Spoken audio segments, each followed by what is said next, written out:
everything to feel a bit alive. ಗೆಳೆಯರೇ, ಮೊದಲು ಈ ಹಾಸ್ಯದ ತುಣುಕನ್ನು ನೋಡೋಣ, ನಂತರ ಜನರ ಹಾಸ್ಯದ ಅಭಿಪ್ರಾಯವನ್ನ ತಿಳಿಯೋಣ. ಹೇಳಿ ಅಂಕಲ್. ಎಲ್ಲಪ್ಪ, ನನ್ ಮಗ ಫೋನ್ ಮಾಡಿದ್ರೆ ಬಿಜಿ ಅಂತ ಬರ್ತೈತೆ. ಅಂಕಲ್ ಇಲ್ಲೇ ಪಕ್ಕದಲ್ಲಿ ನಿಂತ್ಕೊಂಡು ಫೋನಲ್ಲಿ ಮಾತಾಡ್ತಾವ್ನೆ. ಯಾರ ಜೊತೆ ಮಾತಾಡ್ತಾವನೆ? ಲೋ, ಯಾರ ಜೊತೆ ಮಾತಾಡ್ತಾ ಇದೀಯೋ? ಚಿಂಟು ಅವ್ರ ಅಮ್ಮನ್ ಜೊತೆ. ಅಂಕಲ್, ಚಿಂಟು ಅವ್ರ ಅಮ್ಮನ್ ಜೊತೆ ಅಂತೆ. ಯಾರಪ್ಪ ಅದು ಚಿಂಟು? ಲೋ, ಯಾರು ಅದು ಚಿಂಟು? ನನ್ ಗುಟ್ಟೋ ಮಗು ಅವ್ರಮ್ಮ. ಅಂಕಲ್, ಅವ್ನ್ ಗುಟ್ಟೋ ಮಗ ಅವ್ರ ಅಮ್ಮ ಅಂತೆ.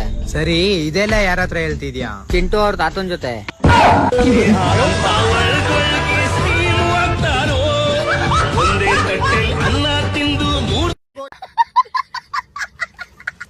ಚಿಂಟು ತಾತಾಗೆ ಗೊತ್ತಾದ್ಮೇಲೆ ಚಿಂಟು ಎಲ್ಲಿಂದ ಹುಟ್ಟುತ್ತಾನೆ?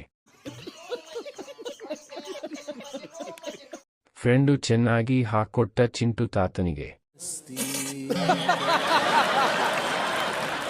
ಚಿಂಟು ಅಂದ್ರೆ ನಾಳೆ ಹುಟ್ಟೋ ಮಗು ಅಲ್ವಾ? ಡೈಲಾಗ್ ರಿವರ್ಸ್ ಆಯ್ತಾ?